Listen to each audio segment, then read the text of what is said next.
Welcome back to the PigSkin podcast. This is episode 39. This episode, Sebastian and I get back together. We're going to talk some OU football, 2024 year one in the SEC.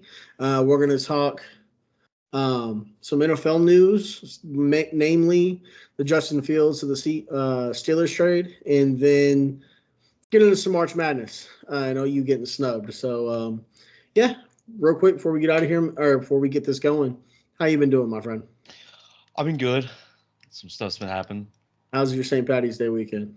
It was good. I drank a Yeah, lot, bet. uh, so I had a good time.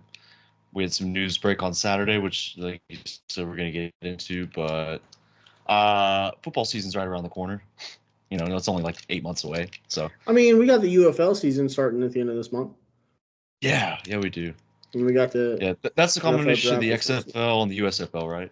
Yes, yeah, they took four teams from each league and created one together. I bet. All right. Uh, I mean, we might as well just go ahead and I wanted to talk about I want to know what your expectations are for Oklahoma and kind of give you my opinions, just because the spring roster came out recently. Heights and weights have come out of kind of what the players are looking like. So they're going to be going into the SEC. They're going to be taking a new quarterback in. Lots of questions. OU fans are wondering, like, what is the offensive line going to look like? What are the trenches going to look like? What is the pass rush like? How are we looking in that sense? Do we fix the tight end spot? Like, is the running back situation fixed? Like, there's so many different questions. I want to chime in and just go ahead and say that Oklahoma has been such like a stable program and such a stable organization for years and one of the most successful. And they got a great coach in Brent Venables. They're gonna be fine. Yeah. They're gonna be fine. Like I put my faith and soul into Brent Venables and this staff to get this thing going in the right direction. Um, I guess we can go ahead and start with like the areas that or we have no doubts about. Hmm. Linebacker. Linebacker's fine. Yeah, linebacker would be completely fine. We don't really have to talk about linebacker. Like Danny Stutzman, he's a stud.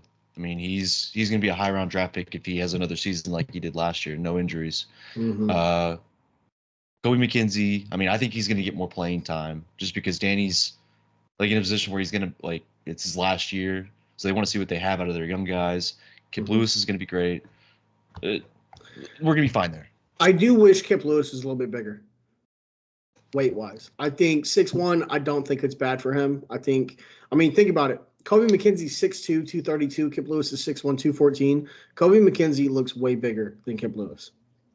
Yeah, but you know, maybe that's just like his good weight. Like I mean, he's naturally strong. I mean, he's didn't miss any tackles. Oh, he's very strong, and he's a very sure tackler. I just think going to the SEC, I feel like he needs to maybe put on about 10 to 12 pounds. I think him in the mid 220s, maybe 230. 230 might be a bit big for him. I think the mid 220s is a good weight for him. Yeah, he'll be all right. I have no Canyon, doubt he'll be fine, but yeah. yeah. But safeties, I think safeties are fine. Safety's fine. DB We'll, should be fine. I'm really interested to see how Gentry Williams does, though, in terms yeah, of like where he's at in the healing process, because he did yeah, have the shoulder surgery. he's Then Deshaun McCullough had a knee scope, so he's not going to go through spring ball either. yeah, I still think Deshaun will be fine.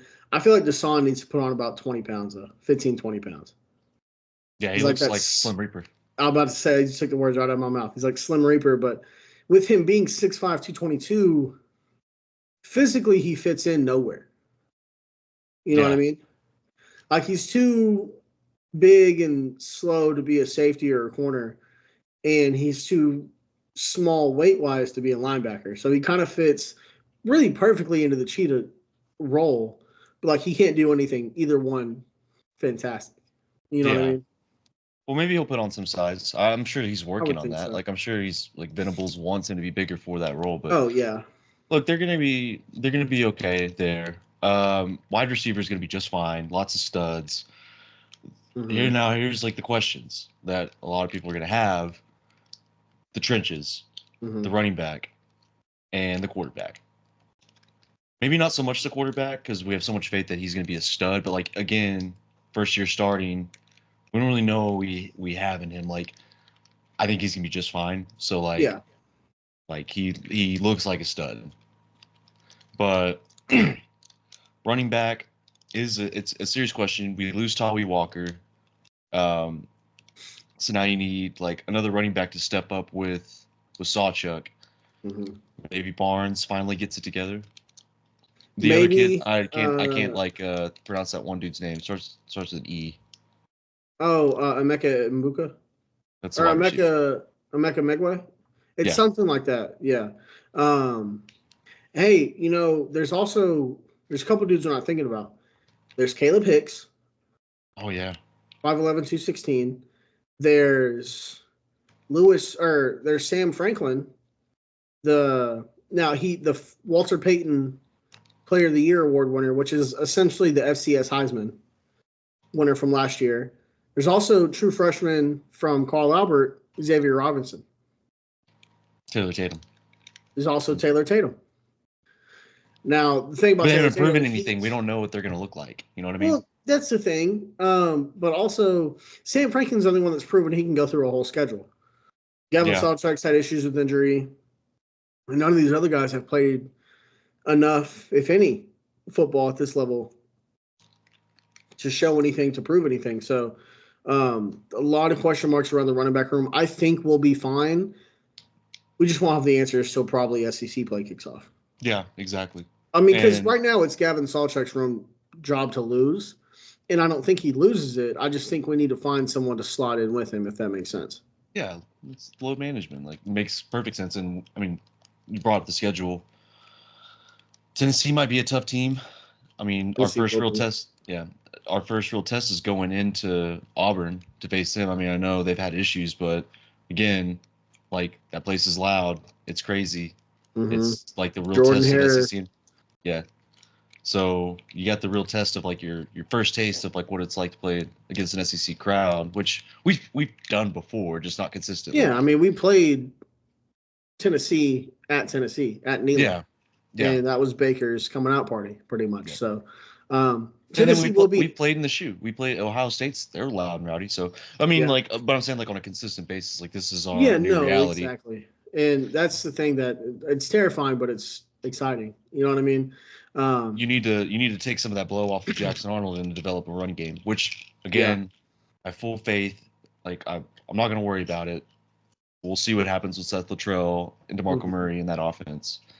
So the legitimate questions though that a lot of people kind of have right now and what we've got in the trenches. Mm-hmm. The defensive line. So Jacob Lacey, he's got to medically retire. Mm-hmm. That kind of blows.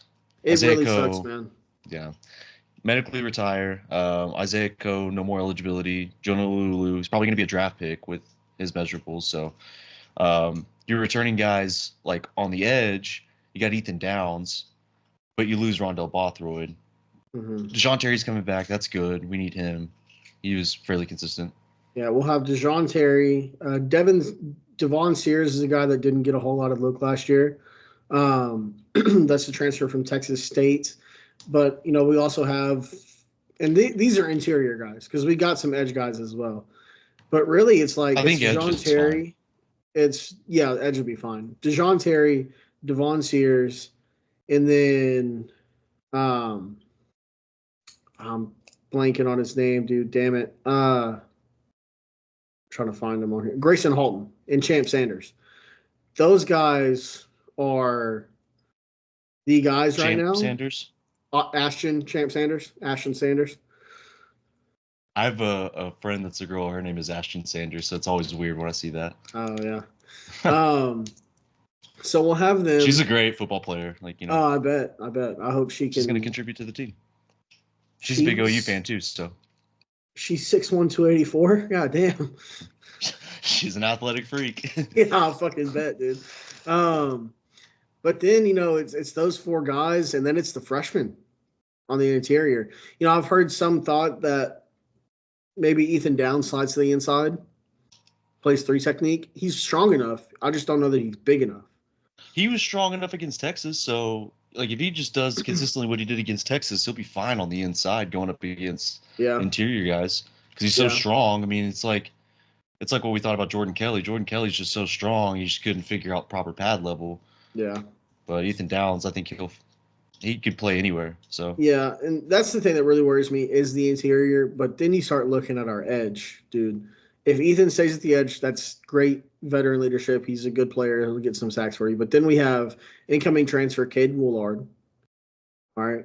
We also have, damn it, I'm losing them the as well. one that we're most excited to see, Adepoju Adebaware, right? Then we're PJ. gonna have PJ. Then we still have our Mason Thomas. Oh, yeah, duh. So if he's fully healthy, we'll have Trace Ford. Trace Ford is coming back. Danny Okoye, as a true freshman, could get some serious playing time. He's already 6'3", 255. Yeah, he's got a big frame. He's a massive dude. I heard a lot of people say that there's a lot of like good things that people have said about him. So I'm kind of excited for him. Like, PJ's he's what, like 265 now? Like, or I think Brent Venables said that he was getting him up there. PJ is 6'4", 240 is what he's listed at. They wants him 265 by kickoff of the season. Wasn't he that size last year? Did they just forget to? See, I don't know because I don't know if do you watch Eichert and Lehman? I used to watch a lot of them. So they did They did an interview with Brent Venables, and they were talking about it the other day, and I kind of feel like he also said PJ is already 265, but on the spring roster, he's listed at 6'4", 240. So I don't know. He might be bigger. 500 pounds, and his legs way bigger. So yeah, I mean, without a doubt, he'll be fine. But it's just a matter of, I don't know. We also have Taylor Wine coming off a redshirt season. And then, Wyatt Gilmore's a true freshman. Wyatt Gilmore's another guy that's going to go underrated. Jaden Jackson, and these are interior guys. Nigel Smith, it's a true freshman, is 6'4", 255. Dude, it's gonna be amazing. Tight end is another position that I think we need to talk about because tight end, all we had last year was Austin Stogner. And then now, obviously, don't forget about Blake Smith. Hey, yeah, sure, Blake Smith. But now we still have Josh Spaniel, who people are saying is amazing. By the way, Cameron University.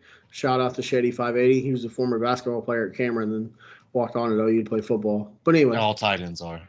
Yeah, all of them. Yeah, it's funny when you hear guys in the NFL talk about like tight ends and like they can't help but mention that they were a basketball player. It fucking breeds them, dude. But Devon Mitchell, incoming true freshman, would have been a 5-star had he not reclassified, but should have probably still been a 5-star. Kind of bullshit he wasn't. Jake Roberts, transfer from Baylor.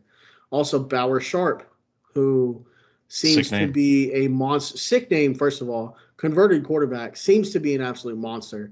He's 6'4", 250. Blake Bell, by the way, question mark. Not as big as Blake Bell is. I think Blake had another inch and a half on him, but still, absolute monster of a human being. If Caden Helms can stay healthy, Caden Helms could potentially be that guy. Did McIntyre? No, he's still there. As of right now, he's still there. So if he can stay healthy, could be another guy. So the tight end room very quickly goes from no depth to all the depth. There's seemingly being a lot of depth. Yeah. That's kind of what I'm hoping for corner too, like where a lot of guys were injured last year. Hopefully we have a lot of depth there. Because Woody Washington and Gentry Williams are going to be your day one. Those are going to be the guys that get multiple snaps. You could put in some of the young guys like, Jacoby Johnson and Josiah Wagner. Yeah.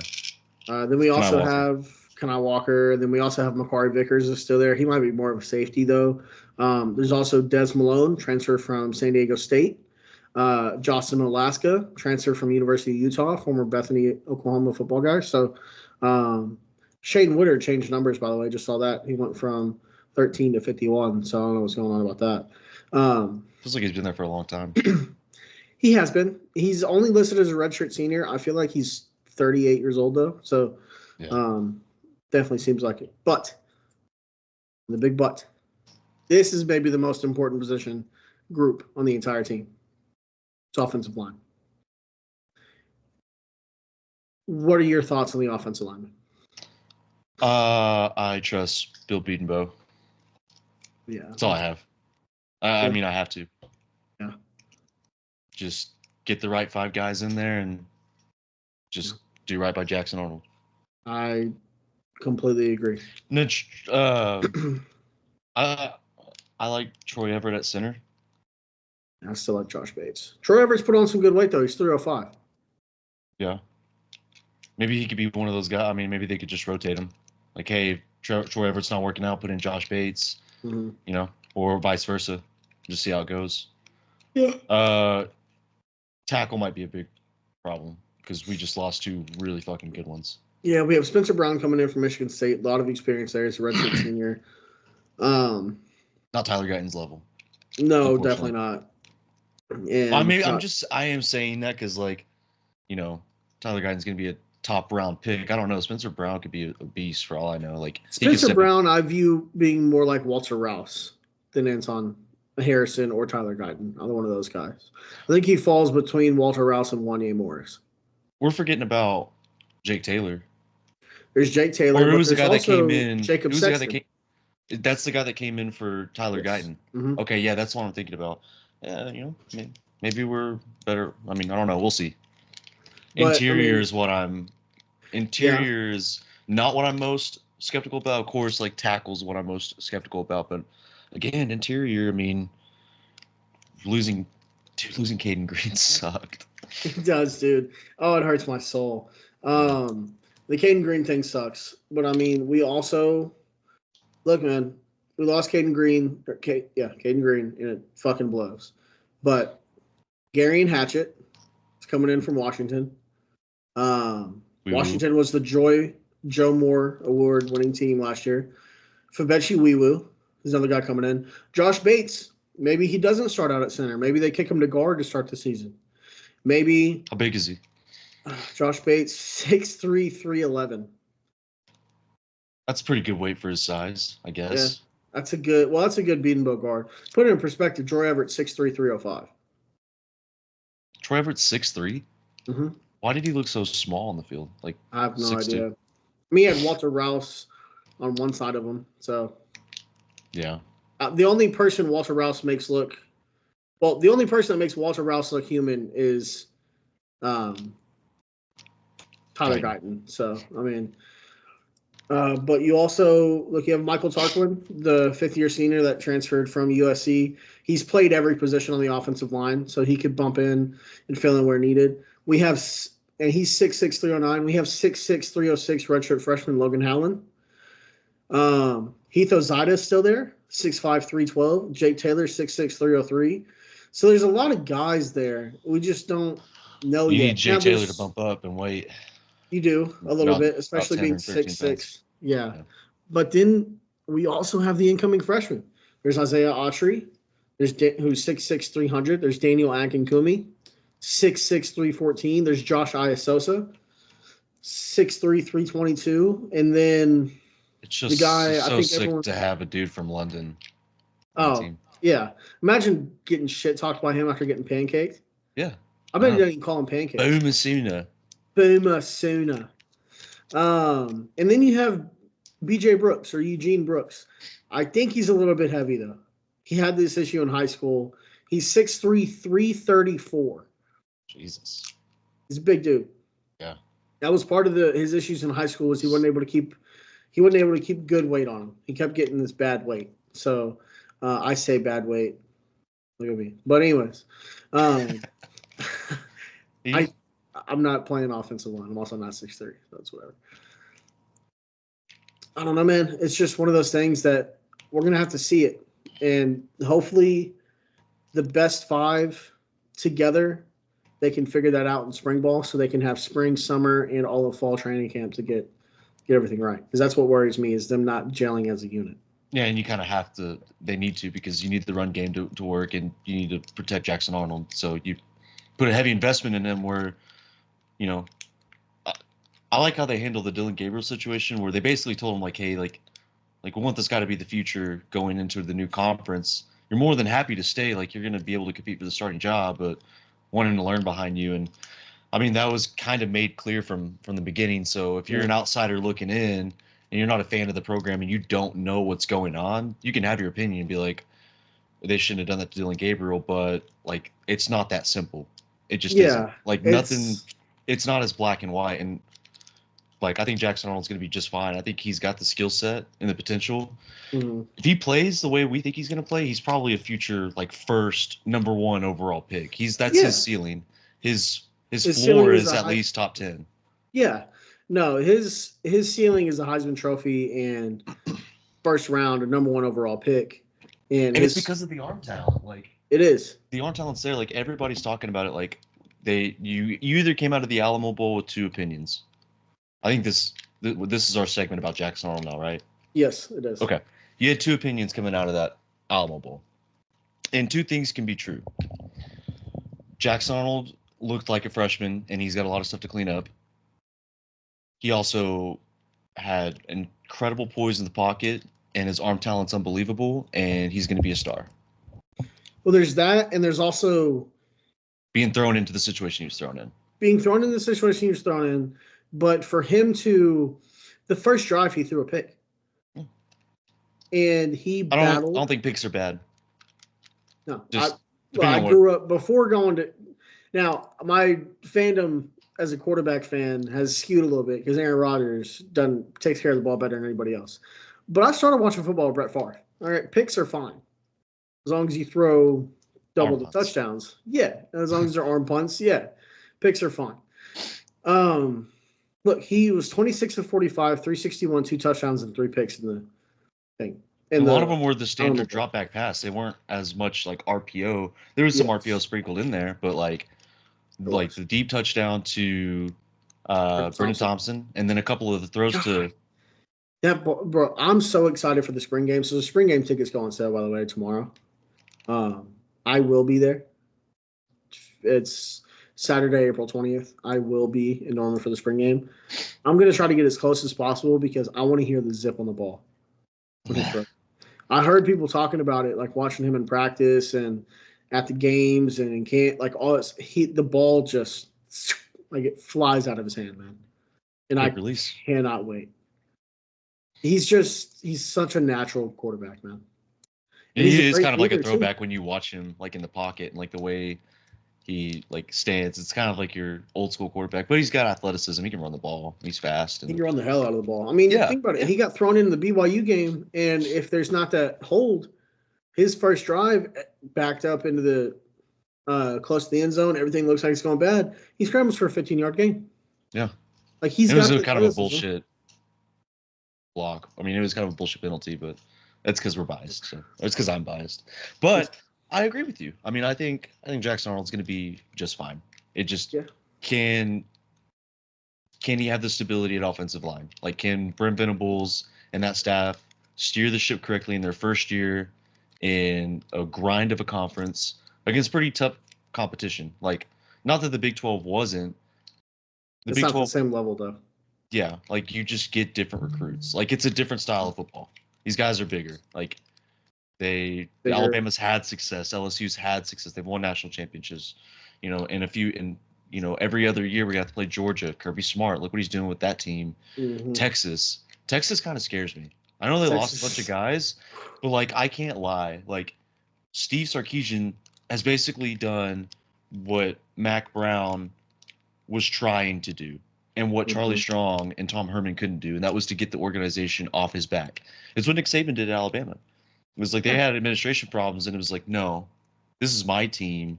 If you want to win, you do what I say. Basically, in kind of a nicer way, I guess. I don't know. Probably wasn't nicer. Yeah. Knowing what I know about Steve Sarkisian, it probably wasn't nice. But he's steering the ship, and like, he's losing talent, but like, I don't know. Like, He's losing talent, but Texas recruits at such a level because they're Texas and that if he can they'll replace develop it. those guys the way he did with some of the other dudes, like Javante Cook looks good. Their Mhm. running backs, they got a 5-star Baxter and then Blue. Like those guys are gonna be good. Kelvin Anthony Hill, Banks, linebacker, is still really good. Calvin Banks is insane. Their wide receiver core is just as deep as it was last year. But yeah, maybe not just as deep. Losing Xavier Worthy and A.D. Mitchell's a big loss, and Jordan Whittington and Jatavion Jaden Sanders. Sanders. Yeah. Yeah, so I think wide that's their receiver, biggest loss, in my opinion, is yeah, Jatavian Sanders. Like, thank God, because he wasn't healthy for the OU game, which no, is which is kind of like a blessing in disguise. it was. But like that kid's incredible. It also made me really happy. It's one of my lock screen. Just Billy just separating the ball from him, dude. Oh my Yeah. god. But yeah, no, Jatavian Sanders was. I would almost argue OU wins that game or doesn't win that game if there's a healthy Jatavian Sanders. Like, Yeah. I mean, anything could happen. It's OU Well, Texas, but we'll never know. yeah, exactly. But yeah, I mean, you lose your star power that's been there, and they've had the success. But we'll see. We'll see what happens. I mean, I don't think Texas is never an easy matchup. So No, even in their down years, it wasn't easy. yeah, so There were a couple of years where it was it's a easy. rivalry game. It's what happens. But Yeah, I mean, Texas, Steve Sarkisian, it looks like he's doing a good job. So like he's a hell of he, a coach, man. yeah. He's one of the So greatest offensive minds in the sport too. yeah. So we'll see how that goes. LSU, I mean, they're losing Jaden Daniels, but we'll see what Smire's happens. not a bad quarterback, man. Yeah. We don't I mean, know. they put what 30 up on Iowa. Alabama's gonna have probably a down year. Kalen Moore's got to get that ship going. He lost some guys. Which, by the way, you see the news on Caden Proctor? I was gonna bring that up. Yeah, Yeah, insane. Transfer portal is ridiculous. It's so yeah. stupid. It's weird. Like, I mean, this is just the new reality of college football. It's like soon we're gonna have contracts. I'm sure of it. I mean, it's just the new phase. We got a 14-team playoff now, and like maybe he goes back to Bama. I mean, who knows? I mean, Kalen DeBoer is going to get his guys in there. Alabama, I think they're going to be fine. It's Alabama. They may have a few down years, but they usually get it right. Mm-hmm. So they look at all the championships they've won. So Bama's going to be a tough test down the road. Maybe not this year. I don't Um, know, man. I mean, they still have. so Uh, Milrow and like Milrow in his like second full year, and like they still are going to have talent. So it's just whether or not how quickly they can get everyone to buy in and what that looks like. But yeah, yeah. but they're a pretty stable organization now. I'm sure they'll get it right. Oh yeah. Ole Miss. Ole Miss has kind of done the opposite of what Brent Venables is trying to do, where they got a bunch of transfer portal guys, but they also do have recruits that they're trying to develop. And they have a hell of a quarterback in Jackson Dart and a hell of an offensive mind in their coach. Yeah. Key Lawrence is going to be their safety, good veteran leadership. Walter Nolan's going to be there, great pass rusher. They lost Quinshon Junkins. I'm sure they have a plan at running back. So, I mean, I don't know. I don't know what the full state of Ole Miss looks like, but based on what they've done in the transfer portal, it looks good. And they're getting Jackson Arnold back, or Jackson Dart back. So Yeah. We can say though, comparative to what Texas got, OU's first year in the SEC is a fucking grind, dude. Because we didn't get Vanderbilt, we didn't get Florida, which is weird to say Florida's a they down get team. Georgia though, right? They do get Georgia, but they also get Mississippi State with the Yeah. first year head coach and Jeff Levy coming off the trouble they had. They have Vanderbilt, they have Florida. I don't I know, oddly kind of who root for else? Mississippi State as Texas A&M, which you never know with Texas A&M. They could be something serious, but just need Elko to get the ship from sinking. yeah. I am though. So what's other than Texas, because Texas is Texas, right? What's the game you're most excited for OU this season in the SEC? Like, are you saying excited as terms of like how good the game can be, or excited but nervous at the same time? Either one. That's kind of a weird way to put it, but like I Yeah. have two different ways of I thinking about mean, it. yeah, because I get that. There's games that I'm like, this is gonna be fucking amazing. And there's other games, really like OU Texas, that I'm like, this is gonna be great, but I'm gonna be shitting bricks the entire week. I'm most I guess excited. give me both, one of each. Yeah. Obviously the Texas game. That's always just fantastic game. Cotton Bowl. Everybody wants to be there. Yeah. Like every broadcasting rights is trying to get their hands on OU Texas. It's like Michigan, Ohio State, and Alabama, Auburn. Yeah. But that's now that CBS doesn't have the SEC anymore. Like ESPN and Fox and all. Like I know Fox, like they're trying to work out a deal with the Big 12, right? Or am I getting that wrong? I know Fox has the Big 10, but they might be trying to get. Well, CBS has the Big 10 now. Oh, that's right. CBS does have the Big 10. I think Fox is trying to stick with the Big 12.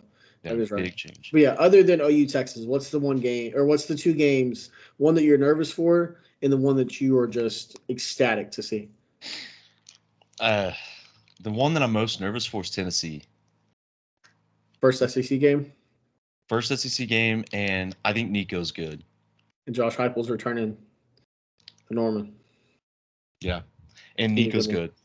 Yeah, Nico is fucking good. And he has a high ceiling. He has the highest ceiling of all the quarterbacks in that recruiting class between Jackson Arnold and Arch Manning.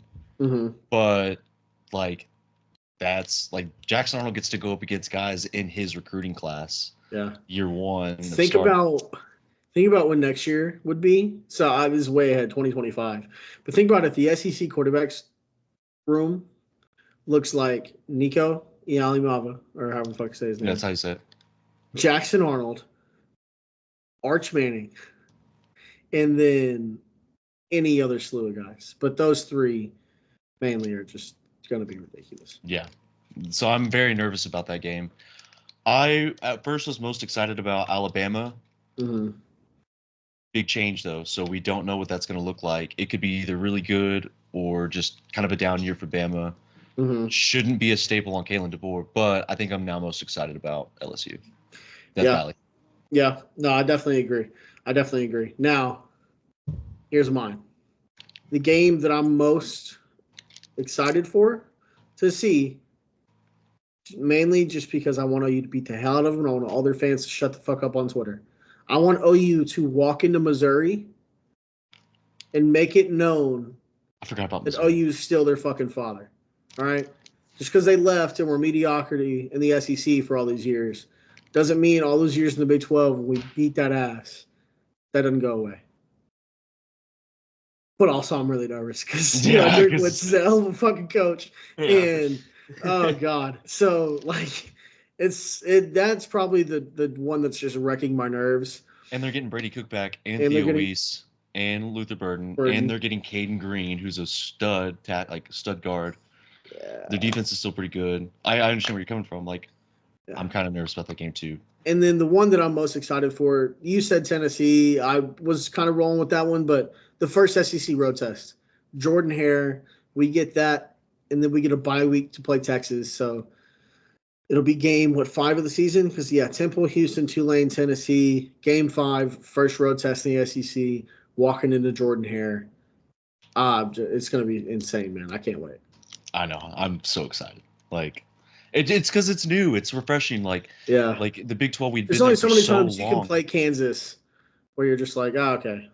You can't get yourself up. This is like the one time that it was like big news. Holy shit. No, so Howard was down about 15, right? They're down 3 with 1 minute and 2 seconds left. Ooh. Any timeouts? March Madness, man. They just took a timeout. I think it may have been a TV timeout, but yeah, they're playing full court press on Wagner and shit. March Madness, baby. I know, man. Exciting. Brackets out. We're going to talk about it soon. Yes. But yeah, man, I'm excited about the SEC and everything that's to come for the schedule that we have. I know it's a grind, but at least it's like a true test. We already put Jackson Arnold through the stress test against Arizona. Mm-hmm. I liked that. Seth Luttrell didn't hold back. Like, can you handle this? I'm really excited to see what their full offense is after a full off season, to see what Luttrell and Joe Johnson come up with. I'm much more ready for the defense, honestly. I know, we want to know what Jackson Arnold is, but year 3, Brent Venables, get some studs Zach coming Alley. back. That's what Brent Venables was brought here to build a complete team, but to fix the defense. I mean, yes. So I'm excited to see Billy Bowman, Danny Stutzman returning, and then some of the young guys get a chance. Oh yeah. I think they're all going to be. Glossed over. We did. Justin Harrington got his 6th year, by the way. We kind of glossed over that. he's still rehabbing the ACL along with Angelo Anthony, so they won't go. They won't give it a go in spring. Do you expect both of them to be back full go for fall training camp? But also, there's another guy, because we kind of glossed over DBs because we know DB is going to be pretty great this year. We have that expectation, especially at safety, but there's also RSJ. Oh, it's safety, yeah. Yeah, we got RSJ. At corner, we have Kendall Dolby as well. We forgot about one of the more important ones, though. Peyton Bowen. We did forget about Peyton Bowen. Man. I'm excited for Peyton Bowen. I can't wait, dude. All right, we're just going to go back and forth. We could go through and name every player on the team and get excited. But well, I think we should get excited. I think OU fans should be incredibly excited. Like year 2 under Brent Venables, like you saw what the team could do, and without all of Brent Venables' guys being there and being healthy, we beat Texas, and they were a fantastic team this year. Like I know it kind of went downhill, but still 10 wins. Like you beat your big rival. Like you could see the ceiling under Brent Venables, and I think OU fans should be incredibly excited. I'm incredibly excited for it. I have full faith in Brent Venables. I know I don't have like a big voice, but like if I did tell every OU fan, like the skepticism is like I get it, but just like do what you've been doing and trust Brent Venables. Yeah, well, he's doing it the right way is the biggest thing. He's not going out and buying every player. You know, he's building it the proper way, and the way that it's built to last is the thing. And it's a good point you bring it up that way. Like the transfer portal, the way it is now, and like NIL is going to change like the scope of college football, where you can buy a lot of players, even buy recruits. But I still think that building like a successful program, like it's always going to be the same. And you brought up earlier, and I want to double back on this, Steve Sarkisian with the administration and what Saban did. OU's football has had the full backing of the administration, but through what happened with Riley, you saw them really come together as one cohesive unit. So the front office, the administration at OU is a full go, and they're prepared to do whatever it takes to win. OU's not coming to the SEC to be like Missouri or Texas A&M. They're not coming in there to be, middle of the road, kind of sit at the kids' table with everybody else. No. OU, the blue blood that they are, their plan is to walk into the SEC and immediately start to compete for SEC titles, playoff appearances, and national championships, just like they always should be. Yeah. So now it might be a rough first couple of years adapting to it. OU might go 8-5, 9-4. OU could win 10 games, and that's obviously including a bowl game. I'm saying, but OU could also very well walk in and be in the playoff year one. Yeah. There's so many unknowns with Texas and OU joining the SEC, and even like Oregon, Washington, USC, and UCLA going to the Big Ten. Like we forgot about the Big Ten. Like that's going to be really competitive too. Like, we don't know what everything's going to look like. Big change for Michigan. Yeah, so, Michigan going from. I think we just lagged. Yeah, we did a little bit. Bad. Give it a minute. I can cut this. I think we're good. Yeah, I can cut this out and then just kind of pop back. But, yeah, I mean, like you were saying with the Big Ten, like, we're going to obviously no more. What's the word I'm looking for? Who's the coach of Michigan? Harbaugh. No more of the Harbaughs. Goddamn, I can't believe I lost my train of thought. Yeah. Moving on from Harbaugh, going to Sherrone Moore. They got Alex Orji there as their quarterback that everyone loves. But a lot of turnover there. The expectation is probably Ohio State and Oregon to start competing. And then you bring in, obviously, UCLA, Washington, USC as well. You don't know if they're going to be top of the ladder, if they're going to fall in more middle of the road. But logic will tell you that logic will tell you that the ones that are going to be competing early is like Ohio State and Oregon, just because of like where they at a roster standpoint. Oregon brings in Dylan Gabriel, who's had success, and he can steer that ship. Ohio State may have some quarterback questions. I know they got one in from the transfer portal. They got Will Howard. Yeah, but they also have Devin Brown and then a bunch of good freshmen coming in. Yeah. So we'll see how that goes. Michigan, I think Ohio State, have to rebuild. Yeah, Michigan will. I think Ohio State's more of a question because we don't know what it's going to look like. Not that they don't have the answer. It's just we just don't know what it will be. I think that's how it is with a lot of we know what it's like, what the expectation is for Oklahoma, because we follow the team, and we follow Brent Venables and the organization, everything they're doing. It's kind of hard to tell with some of these other organizations, though. Like, we don't really know the full scope of things. Yeah. So, like, the Big Ten's like a big question for a lot of people that don't follow the Big Ten, unless you're Joel Klatt and you just follow everything. Yeah. But like, yeah, the Big Ten. I mean, that's going to be a fun conference. So Everyone's going to say this because everyone's been saying it for years, and it still hasn't happened. But watch out for Nebraska. we'll see how that looks with Matt Rule. Yeah, and Dylan Raiola coming in as a 5-star freshman. And Nebraska had a pretty good defense last year, and they're looking to build on that. You know, Very Nebraska, sneaky defense. Yeah. Now, the one thing that's going to kill them is they're not in the Big Ten West anymore. No more divisions in the Big Ten, so that's going to kind of kill Nebraska. But very good opportunity for Nebraska to make some noise, more so than they have in past years. I could see Nebraska winning 8-9 games. Yeah. Is Iowa the big loser for the Big Ten?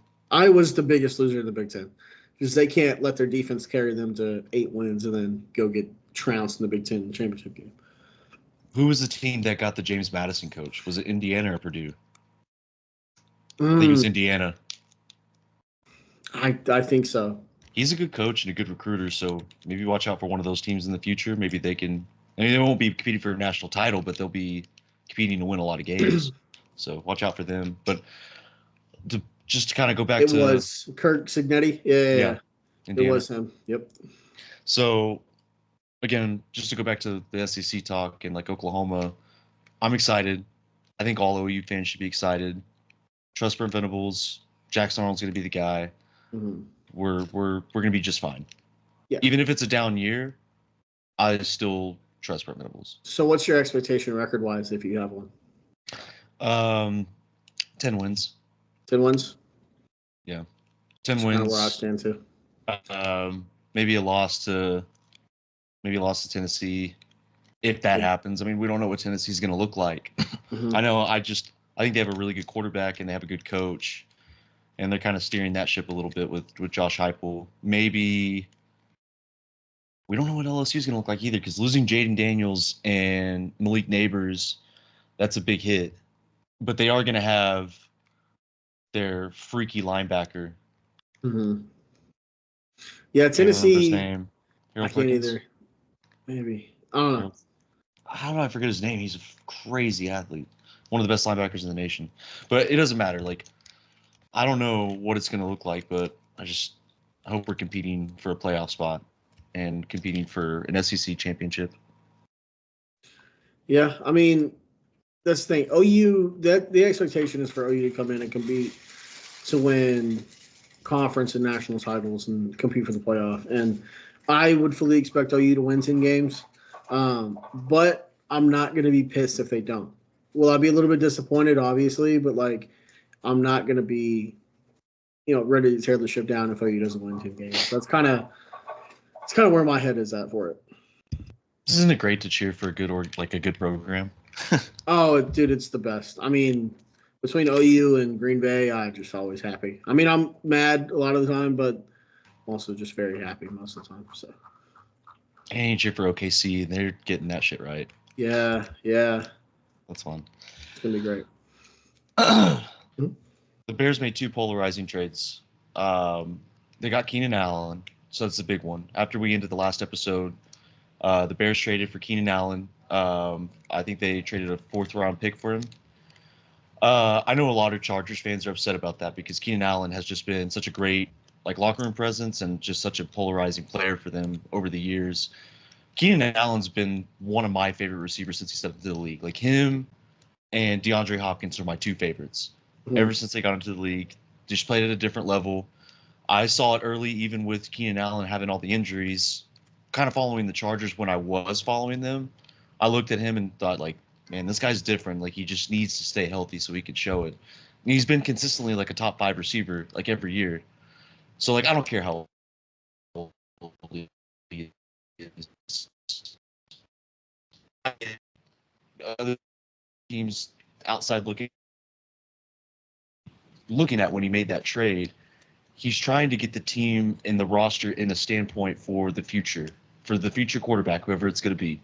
And so like you bring in veteran guys, so you don't have to spend your other like first overall pick on developing a wide receiver. Maybe you can go and get one in one of the later rounds. Like this wide receiver draft class is pretty stacked. Like you got guys everywhere. You got Malachi Corley at Western Kentucky, Javon Baker at UCF. Like he's a sleeper. Jalen Coker out of Holy Cross. Like that kid's a sleeper. You were he's grinding tape this fucking weekend, weren't you? Yeah. Yeah, I could tell. Jalen, biggest sleeper. Holy Cross, yeah. We're not even talking about Drake Stoops. I you mean, can get him in the 6th round. Biggest sleeper. You can get him probably in the 7th round. Yeah. I don't know what picks we have in later rounds. I just know we have like 1st and 3rds and 4ths. If we have another 4th, I don't know. But like Ryan Poles has done such a tremendous job. But everybody's going to look at him and what he did with like Chase Claypool. Like, because the Chase Claypool, the trade was pretty bad. But look at like, sometimes you hit and miss. Okay, like I'm okay with it. But getting Keenan Allen, he doesn't have to be he doesn't have to be the wide receiver 1 anymore. DJ Moore is the wide receiver 1. He can get the reps against the QB, not the QB, the cornerback number 2. And if you can get him for at least 14 to 15 games, he's going to have like 90 or 100 catches and over 1,000 yards. Like, I thought it was a great trade. And him and Mike Evans have been the model of consistency. Yeah. Like him, Mike Evans, DeAndre Hopkins, like the way that Chargers fans felt about Keenan Allen was the same way that Falcons fans felt about Julio Jones. Where it was like they loved him so much. And I'm just excited he's a Bear because I loved him so much too. I'm excited for the future. And that future is not going to have Justin Fields in it. I have a lot of thoughts on this. And real quick, we'll just kind of say, like, okay, Justin Fields, he was traded on Saturday. He was traded to the Pittsburgh Steelers for a conditional 6th-round pick. Could turn to a 4th if he plays over half the season. The Chicago Bears, like, they have not been a functional franchise. They're dysfunctional. I'm realistic about the team. I'm realistic about everything they do. And Packers fans and Lions fans and like Vikings fans, they laugh at us, and rightfully so. We've shit the bed. Lions fans until this past year have nothing to laugh about, but now they do. They turned it around. So like Vikings fans and Packers fans really have nothing to freaking laugh about either. But whatever. I mean, they have been more consistent. The Packers fans for sure.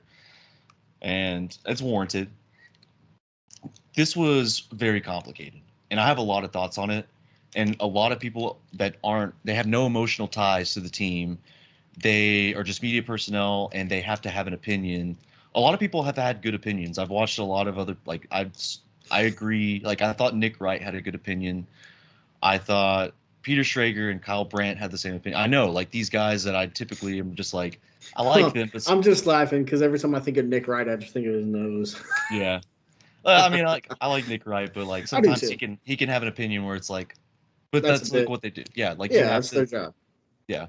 So like, if you're on the outside looking in, you don't have emotional ties to the team, and you don't know the full scope of how everything went down under the old regime, and how things are trying to be built with the new regime. It's easy to just simply say you have one opinion, and it's for both sides. You could say Justin Fields simply just wasn't good enough to compete at the next level, and like he's not going to be, so the Bears need to move on. Or you can have the opinion that Chicago Bears they fail on quarterbacks. Like they can never get it right. They can never put their quarterback in a good situation. And it's okay to have those opinions. Like, I mean, that's sports. Like that's what it's for. I completely understand. I have emotional ties to the team. I've been a fan. The year before they went to the Super Bowl when they were a bad team, I started being a fan. I got family that's big Chicago Bears fans. Like, I've been following the organization. I know what the cap space looks like. I know where everything was headed. So let's go ahead and start there. Under the old regime, Ryan Pace, the new GM's Ryan Poles. Ryan Pace was the former GM. He drafted Mitchell Trubisky. He moved up one spot and traded a bunch of draft capital because they wanted Mitchell Trubisky, and I don't know. I mean, it is what it is now. I can't have thoughts on it anymore. It's in the past. They didn't really have a team around him. Like they didn't have a very good offense. It was just a very 90s, like just run 3 times and then try to pass on third down and just hope you can get a first down. It was very, it wasn't even vanilla. It was straight dookie. Yeah. And they didn't have any They talent felt around. like they had Jerome Pettis back there. Yeah. The offensive line wasn't good. They were throwing to Tanner Gentry, and I think his name was Charles Inman. I don't remember exactly. His last name was Inman. He came from Chargers. He was pretty good, but he wasn't a solid number one. Mhm. And didn't really have a solid tight end either. So fast forward to 2018, they give up 2 first-round picks to the Raiders to get Khalil Mack. They've already traded to get Akeem Hicks.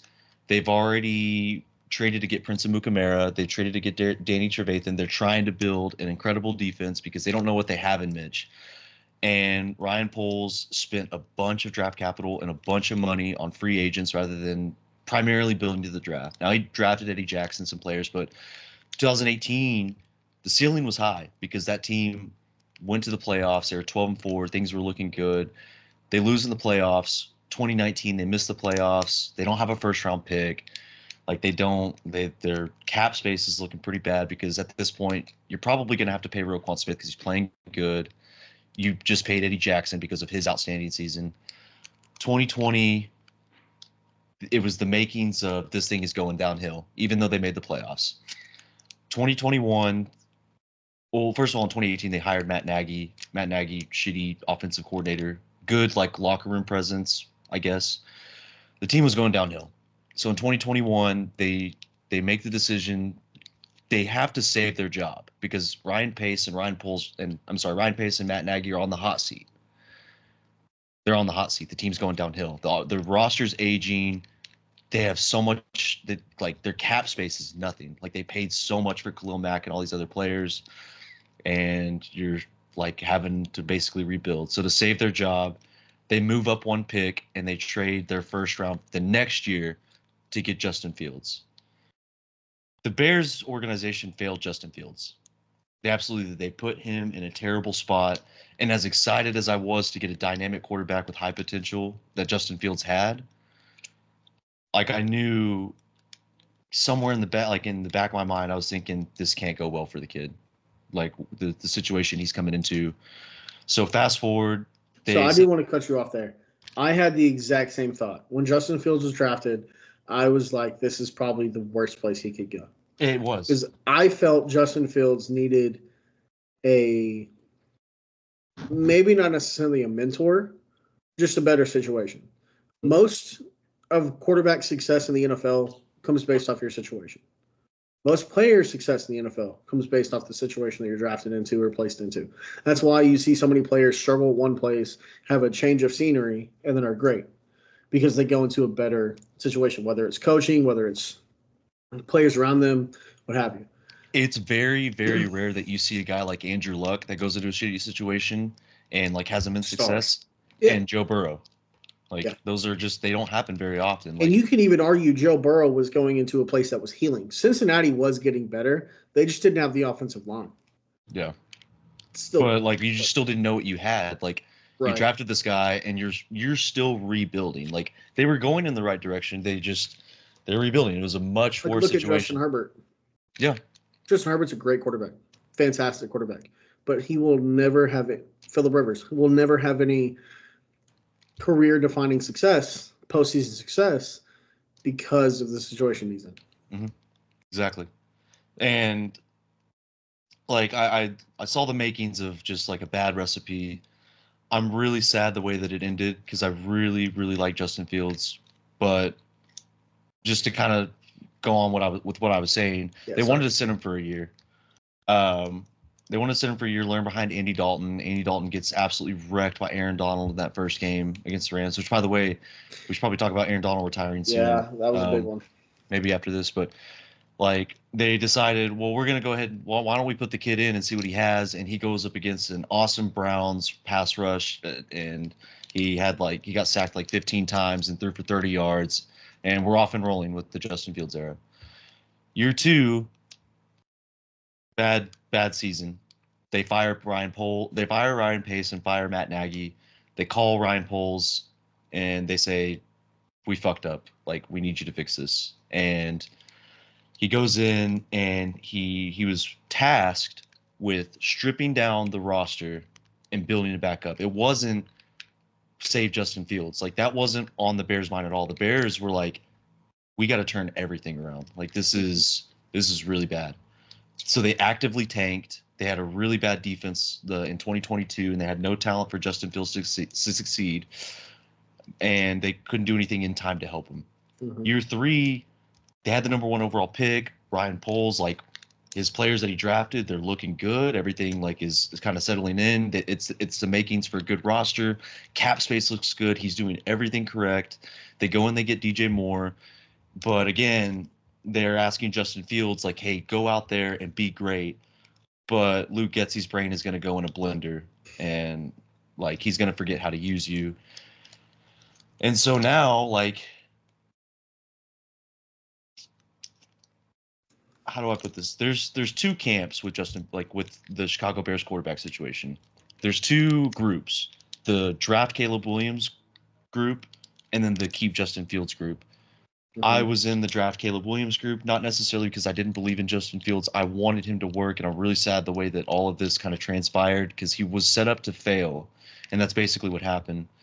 But like from a logical standpoint, with where the roster was at and how much cap space we had, and we can have the opportunity to draft Caleb Williams and get him on a rookie contract, it made sense. And you look at the situation that Chicago's in right now, they have set up their future quarterback for success with the roster where it's at. Not very many times a 7-win team gets the number 1 overall pick and has a chance to put a quarterback in a good situation, especially the Bears. Yeah. Especially the Bears.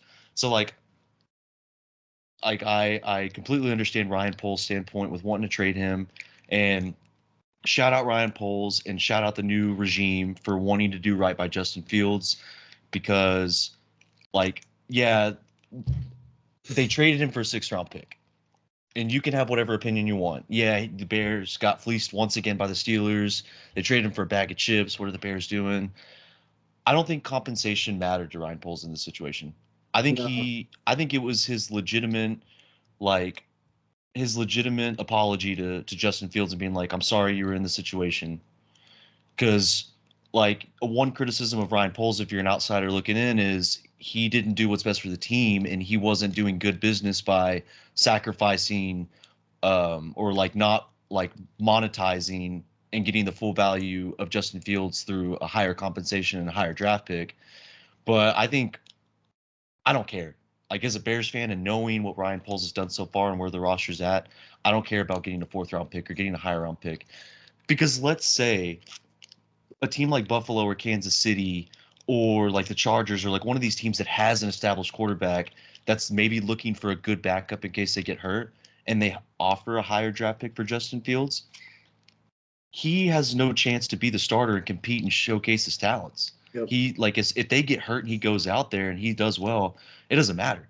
You're not starting him over Patrick Mahomes. You're not starting him over Josh Allen. Like, I like what Ryan. You also Poles can't did. Trade him in division. Minnesota arguably could have used a player like Justin Fields. Detroit could have taken Justin Fields and let him sit and learn behind Jared Goff until they're ready to move on from Goff. You know what I mean? Atlanta probably could have taken him, but you don't want to trade him in the conference either. So, plus, honestly, him going to Pittsburgh can set them up well because they're going to have him really cheap. They're not going to have to pay him a ton of money because of what he's had his career so far. And that's another he'll thing. get to learn behind Russell Wilson. Yeah. And while Russell Wilson isn't the guy that he maybe used to be, I was never that high on Russell Wilson ever, but he's still a hell of a leader, and he's been around the game long enough that he's seen everything. And now he's also experienced severe losing and playing bad. So he can really take Justin under his wing. And if Justin is the guy that starts, great, he'll have Russell behind him. Or if he sits behind Russell Wilson for maybe a season, then he's going to have all that experience and all that knowledge of learning behind someone who at one point was a superstar in the NFL and is a Super Bowl winner and a Super Bowl player. You know what I mean? So I think it's a great situation for Justin to go in. I've always been a fan of Justin Fields, to be honest. Like, I've always been a fan of his. He threw 6 touchdowns against the Brent Venables defense in the playoffs with hurt ribs. Like, Stalski destroyed him. And he still threw 6 touchdowns. And that's not easy to do against a veteran Brent Venables defense. So, like, you saw the potential. Especially those Clemson defenses. Yeah. Like, all those guys are in the NFL. Yeah. You saw the makings of, like, a good quarterback, but when he got drafted, it's like you said, like you saw like what he was The going writing into. was on the wall. Yeah, and that's another thing that you bring that up. Like they may be able to get him for cheap, or like a lot of people were saying again, back to the getting fleeced and trading him for a bag of chips and making him look like his market value wasn't good. The Steelers, or like any other team that would have picked him up, they have to make a decision on whether they want to pick up his 5th-year option, and they have 2 months to do that.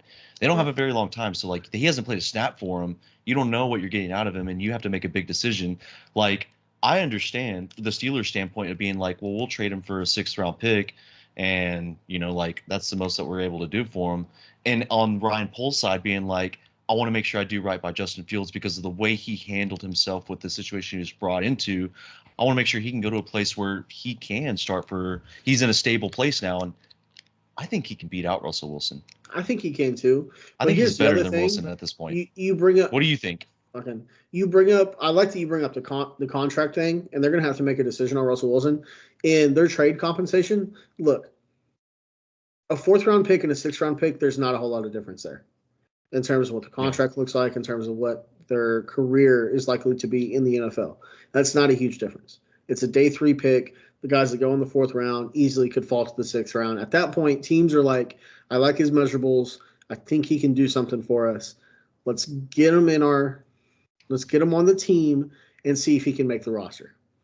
That's the difference. If they would have been able to get a 2nd-round pick for him, that would have been insane. I didn't think it was likely at all. But again, you're also throwing into that scenario.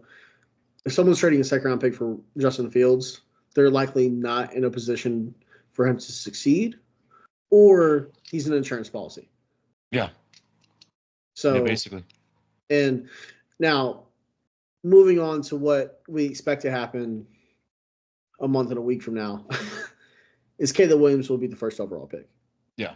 Caleb Williams will arguably be coming into one of the best scenarios or situations that a number 1 overall pick will have ever been drafted into at this point.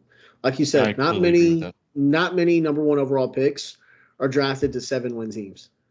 Yeah. Like Baker was drafted to a winless team. Kyler, they won 2 wins. Sam Bradford, what they win? 1 game, 2 games a year before they drafted him. And I'm not just bringing up these guys because they played for OU.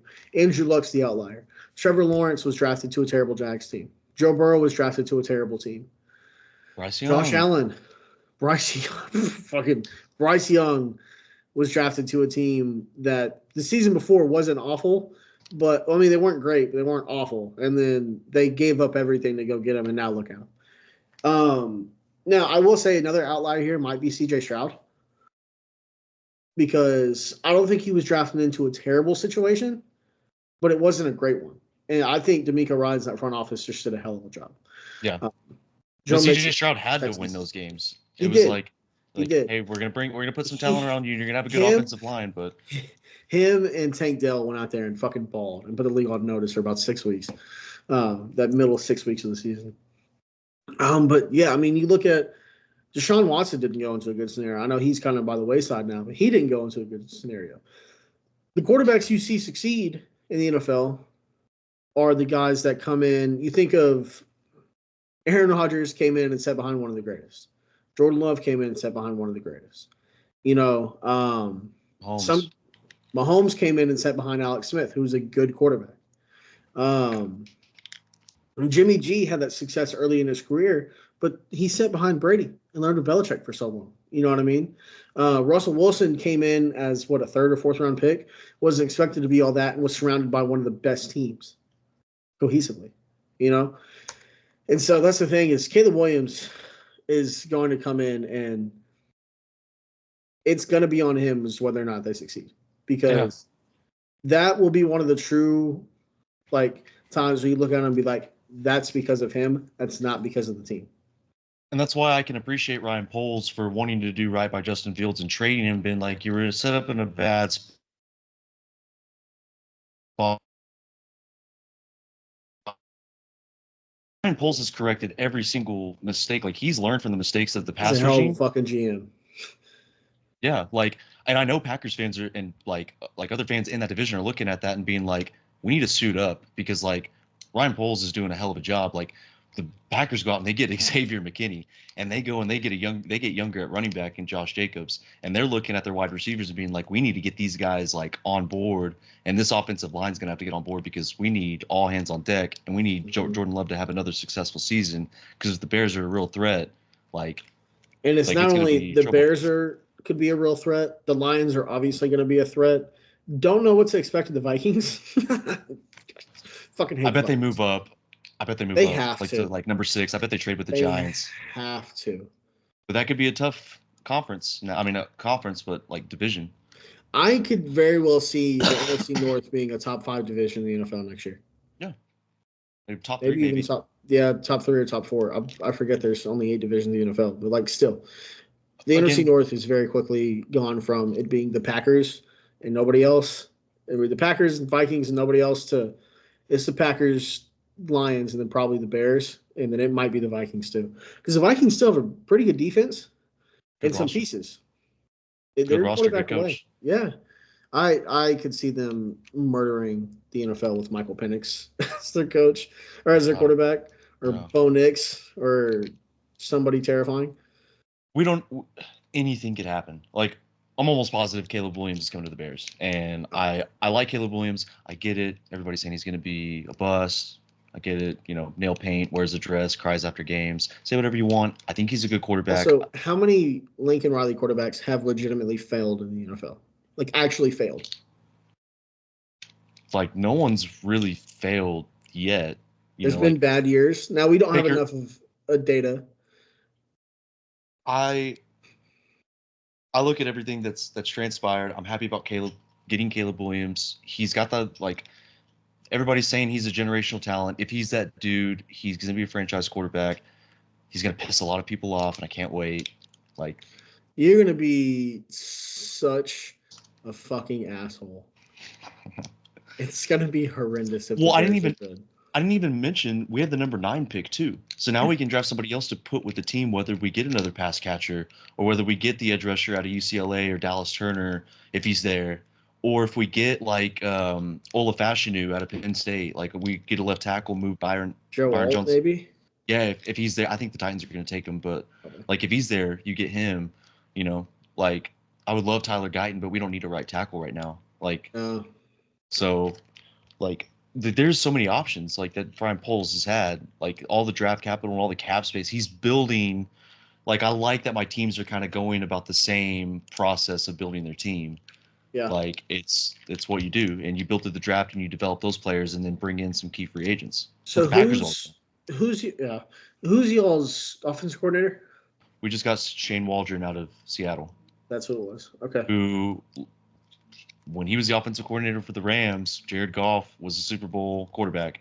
Yeah. Geno Smith's career revived. Yeah. They wrote him off, but he ain't right back. So. Yeah. So, I mean, like, we don't know what it's going to look like under Shane Waldron because of, like, what it's looked like in the past with Chicago Bears OCs and stuff. But, like, you can't look at this and be like RG3 had a take. RG3 was like, Caleb Williams should pull an Eli Manning, and I like RG3, and I like him as a media personnel, but you can have your opinions. I get it, like what the Chicago Bears have done in the past, but you can't live in the past. Like, it's a new regime, and they're doing everything right, and they're setting their quarterback up for success. If I'm a quarterback in this draft, I'm looking at Chicago and being like, they got some pieces, and they got 2 good pass-catching tight ends, DeAndre Swift, a young, good offensive line. Maybe they add the left tackle. They got good wide receivers. What's a better scenario? It's Washington. They're rebuilding. New England? No. Yeah. New England took 9 veterans. Like the only other team that needs a quarterback that maybe can set their quarterback up for success is the Vikings. Mm-hmm. So to cap it all off, I'm very excited about the future of the Bears. I love like the idea of starting over, getting a rookie contract, and getting a high potential player in Caleb Williams. And I'm very sad with the way that it transpired with Justin Fields. I'm going to be rooting for him. Hopefully he breaks the quarterback's curse of the Bears quarterback's curse of going to the Steelers and turning it around for himself, because it's over for Mitch, unfortunately. Yeah, he's a Bill now. It'll be fine. I do want to get into a little bit of other NFL news. You kind of touched on it earlier. Aaron Donald retires. maybe the GOAT on defense at this point. Like 10 years, 10 Pro Bowls, 8 All-Pro teams, 2 now a Super Bowl, 2 or 3 Defensive Player of the Year awards.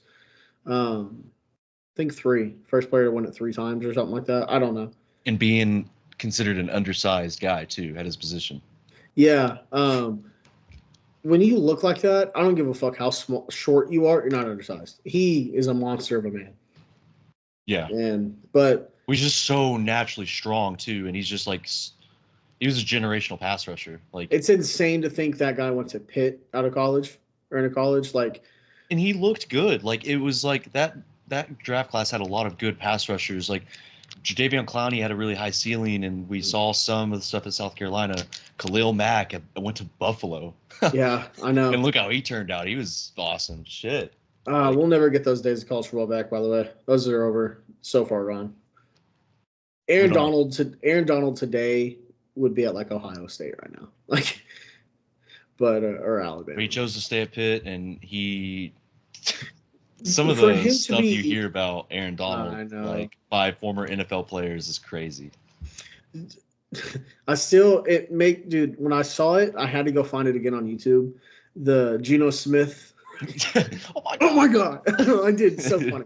I love it so much. And that's basically just like a microcosm of his like career. Like how it's very, very, very rare you have like there's always a player that you plan for on defense. Like there are 3 guys in my lifetime that like NFL offenses like they had to completely switch their game plan and focus on like one dude. The Ravens had 2 of them. Ed Reed and those. Yeah. Yeah. And then like Aaron Donald, like it's crazy like the success that guy's had and like how disruptive he was and the game plan you had to have going into that game where it's like 3 guys on him. Like yeah.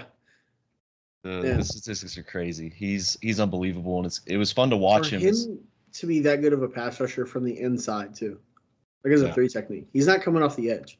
He's like I kept seeing clips. Like I saw that one clip of them playing Arizona where he takes Kyler's guard and throws him into Kyler for the sack. Like dude. There was a play, and I don't remember if it was the NFL or if it was college. I think it was college. He comes off on a rush, like he just absolutely annihilates the guard.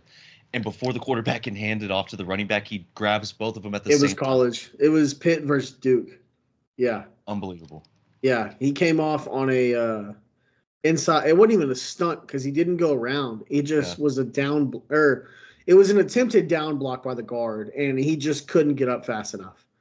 And yeah, Aaron just ran straight through him and took out both the quarterback and running back. And it's going to be insane watching football without Aaron Donald. And to think he's still at the top of his game. He hasn't fallen off a bit. Like yeah, he was great last year.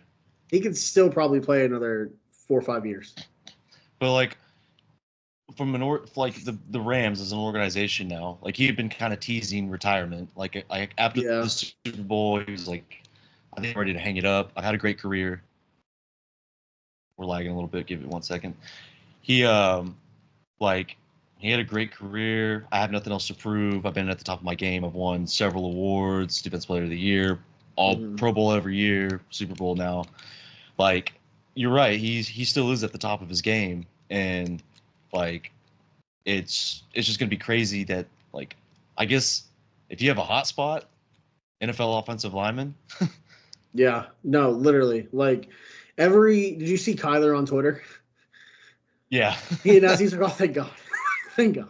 I always saw like I remember Carson Palmer on the Pat McAfee show like a long time ago where they were talking about like the Super Bowl between the Bengals and the Rams and like what the Bengals needed to do like in order to win that game, kind of being the underdog. And Carson Palmer was talking about how like Aaron Donald was a rookie and they just broke the huddle and the offensive linemen are still kind of huddling around and like talking, and Carson Palmer's like, what the hell's going on? Like, come on, we need to get to the line, like, and stuff like that. And the offensive linemen are like, we can't even see 99. We don't know where he's coming from. And Carson Palmer's like, who's 99? And then like finds out real quick. That's what Aaron Donald was. Like, he was just that fucking good. Like, and what's like thinking about that. No, I'm sorry to cut you off. Thinking about that though, and going back to the whole Geno Smith thing, because you talk about how he was undersized, being what 6'1" or something like that. It's like having a small running back, like a Darren Sproles. Like he disappears in that whole commotion of everything, and then he just pops up out the fucking ground and just kills you. Like Yeah. it's insane, man. I can only imagine getting hit by him. I don't want to. I don't even want to think about it.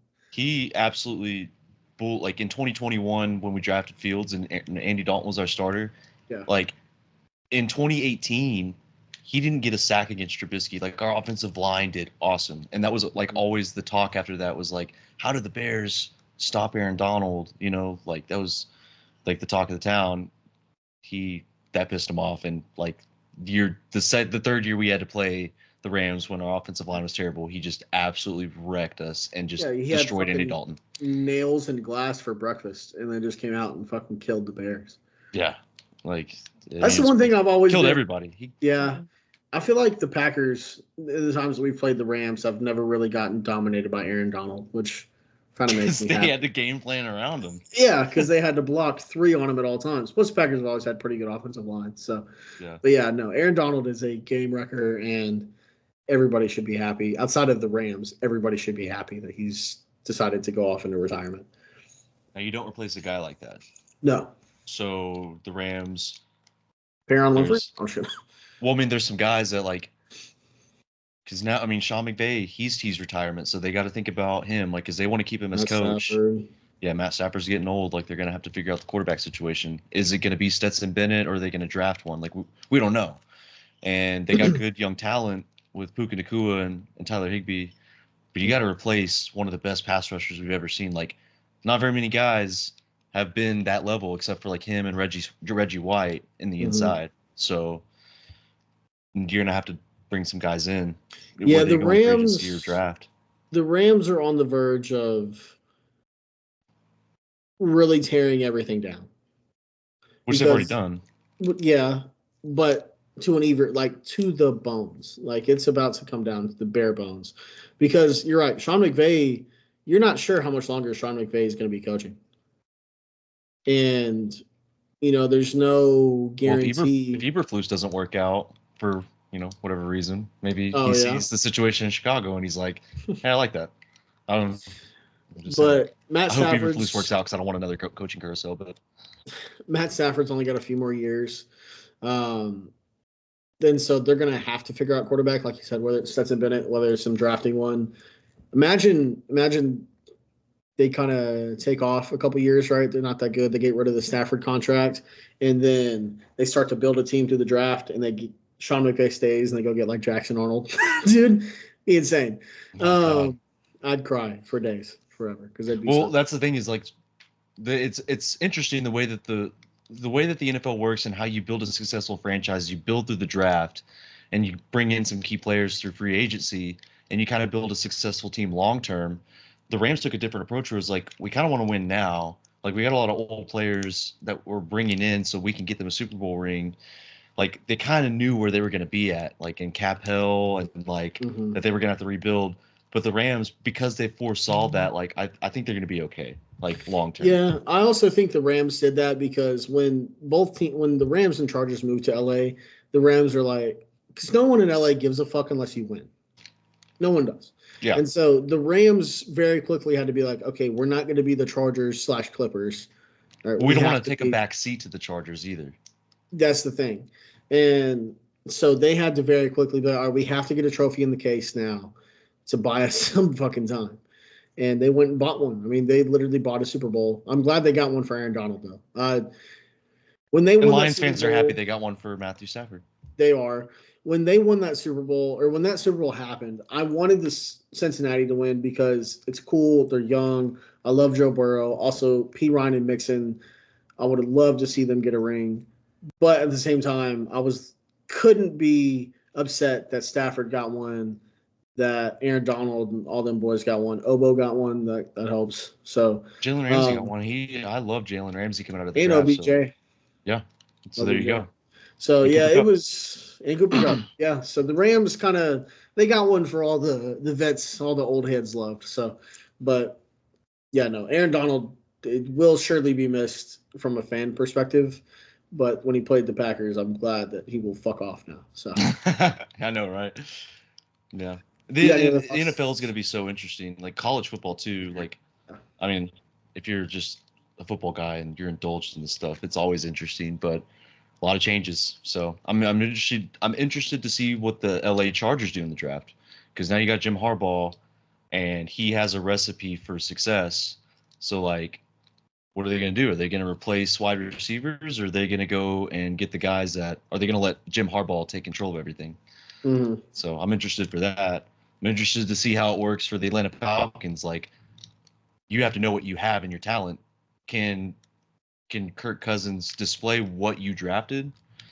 I'm interested to see what it looks like with a lot of teams. I'm just ready for football. I am We too. got I Madden. can't wait. Yeah. So yeah. Anything else? No, I'm all good. Do you want to move into our March Madness segment? Let's do it. Speaking of which, so Howard was building that comeback and almost did it, but Wagner did win 71-68. Howard had 3 shots at a 3-pointer in the final 10 seconds. Missed all 3. Mm. So that's a tough one. Virginia, Colorado State through 5 minutes has had a combined 6 points scored. It's 2-4 at the U15 break. So that's just where we're at currently. But what are your thoughts, man? Building a bracket's always fun. It's always what everyone loves to do. I do think, and this is going to sound super shitty of me and super negative.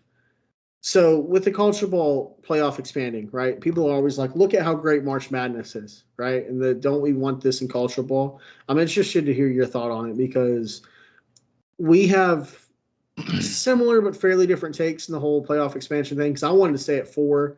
You were more so of what the 8 to 10 kind of number there. We're going to 12 next 2 years, and then we'll be up at 14 conceivably. But my thought process behind it all is every game in college football matters, right? You can't even say that for the NFL. The NFL sits players at the end of the season sometimes, depending on if you already got the 1 seed locked up or if you just have limped into the playoffs and you're there and just need a week to get healthy to get ready, right? In college football, you can't afford to lose a game. Couldn't afford to lose a game, or else you'd be in jeopardy, right? College basketball has built this insanely amazing product. March Madness.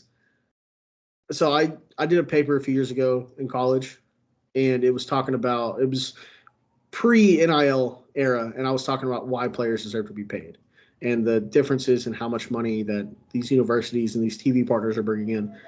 In 2019, I believe I wrote this paper. CBS and TNT and the products that house March Madness in the NCAA. The NCAA, I believe it was the NCAA and the 2 prime television partners that do March Madness were alone bringing in $1 billion a year in revenue just off March Madness. Mm-hmm. 3 weeks a year, they were making $1 billion. And so March Madness is amazing, right? We just had a game, that Howard Wagner game. No one knows who the fuck those schools are. Was a hell of a game. You know, Wagner would go on runs, Howard would come back. Wagner would take off on another run. It literally came down to 3 attempted shots at the buzzer. They couldn't do it. It's insane. It's 3 weeks of the most entertaining basketball you'll ever see, right? But you know what the cost of that has been? No one gives a fuck about the regular season. College basketball's regular season starts in November. Now, I watch every OU game, or I keep up with every OU game because I'm a lunatic, right? Most people don't give a shit until today. Yeah. Or until Sunday when they can start building their bracket at the hope of getting a perfect bracket. I don't know what your thought on it is. That's why I don't want to see too much expansion of the playoff. I think 8 would have been fine. I think 10 is where it kind of gets dicey in terms of the playoff. But they've even talked about expanding the college basketball bracket, which is ridiculous to me. They already technically have 68 teams that make it, with 4 of those 68 playing for a spot to be in the official dance. So what do you think about it? I think it just kind of depends on your perspective. Like, if you're somebody that, like, that's your job, like, you do that for a living, like, you watch sports and you get paid for it and you get paid the big bucks and you have fun doing it, maybe you'd want to see, like, an expansion. If you're somebody that works and you don't have time to like watch all the games and like you would be struggling to keep up with everything, you wouldn't want an expansion. So I guess it's all perspective. I I don't think they should expand March Madness. I think it's fine the way that it is. Mhm. I don't think that they should have expanded it to 14 teams for the playoffs. I think 12 was enough. At least the reason my thought process was like 8 to 10 was because you have 5 power conferences at the time. Mhm. You had, SEC, Big 12, ACC, Big 10, and then Pac 12. Yeah. So like all those Power 5 champions like should have had a shot to get in. Maybe Mhm. just like a few other teams that maybe like deserve to compete because they're good enough and they're a top level school. But I mean, I agree with you. Like on the 14 team playoff, like I don't think it should have gone that far. I understand why they did it because the Big 12. I mean, the Big 10 and the SEC are ruling college football now, and they want those they want those teams to get in for more revenue. But it's all money perspective. Yep. How can we generate more money? And in doing so, you put in more teams and high level competition, but more games of it instead of 4 teams in the college football playoff and 68 teams in March Madness. Mhm. Add more, and then you get more games and you generate more TV revenue and like ticket sales, all Mhm. that stuff. Which, by the way, Um, the college football playoff product is gonna be fucking insane, especially with yeah, home playoff games.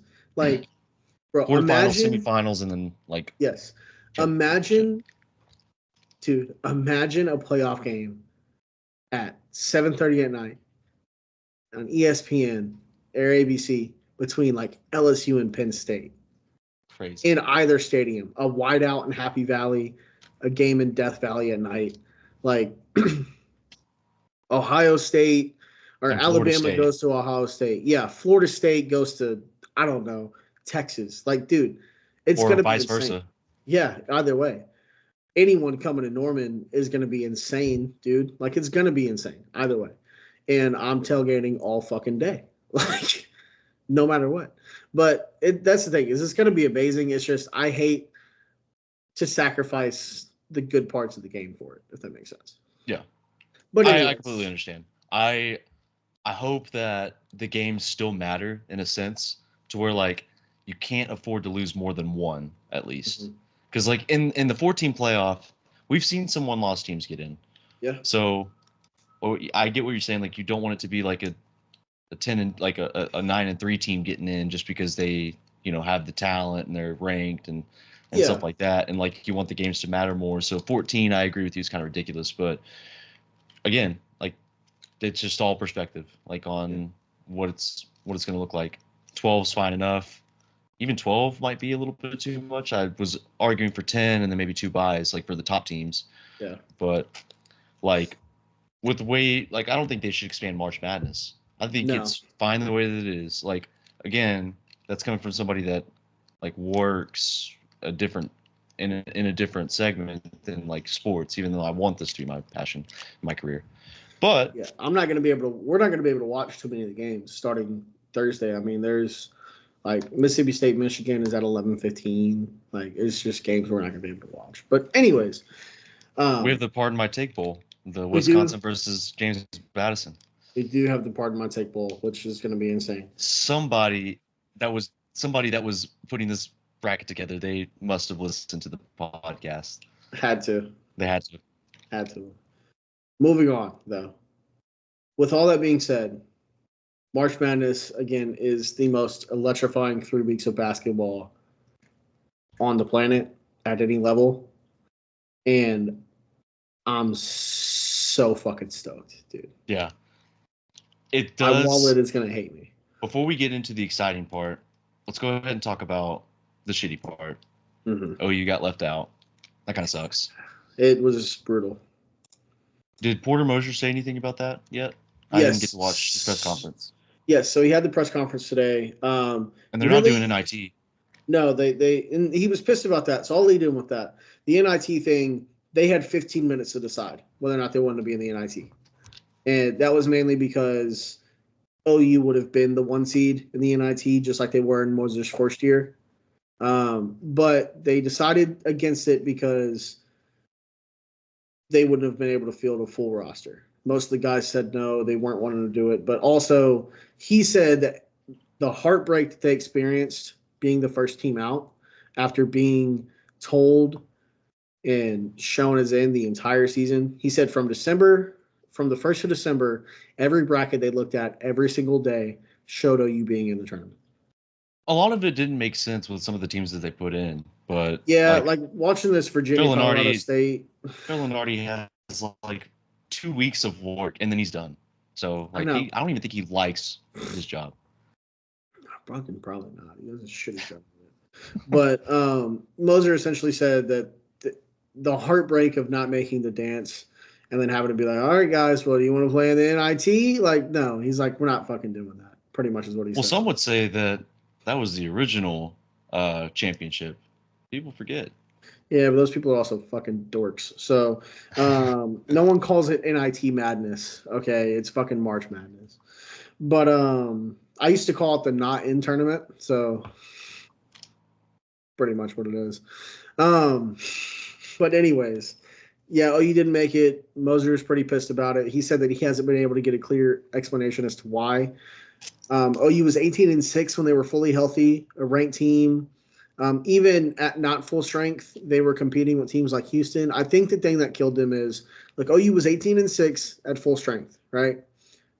OU didn't lose a single quad 2, 3, or 4 game, so they had no bad losses. The issue though was because of the injury problems and because of how tough their schedule was. OU's last month and a half of the season was awful. Yeah, it wasn't very good. They looked awful. We got killed by Iowa State. And that's what I think killed them is, yes, the Iowa State getting swept by Texas, who's a fucking 7 seed, sorry. But even going into the weekend, look, OU was a 9 seed going into the weekend. And then you had Florida go in their conference tournament. You had NC State go in their conference tournament. You had teams like New Mexico went and won their conference tournament. The NC State one was crazy. NC State one is crazy. They got that dude's a big motherfucker. What's his nickname? I don't even know. DJ Burns. What's his nickname? Is it Big Sexy? Like something like that. From the baseball player? Yeah, he's a big motherfucker, man. He's awesome. There's another thing is he is incredible. I can't wait. There are other people saying that they didn't want to put 9 Big 12 teams in, which I think is bullshit when the Big 12 is the best conference in basketball. Look, you got Texas. Texas has a 7 seed. They haven't been great this year, but look, Kansas, blue blood. TCU has been a good, solid team recently. Baylor has been a good, solid team recently. You also have, moving into the top bracket, Texas Tech is a really good team. Houston came into the Big 12 in their first fucking season in the Big 12 and took it from Kansas and won the Big 12 regular season title. Iowa State's a fucking 2 seed, and they have the best defense in basketball. Yeah. And they just got snubbed, and it fucking sucks. That's 3 years. Moser's been there 3 years, has not made the dance once, has been on the outside looking in, not getting selected on Selection Sunday twice. They were the last team out.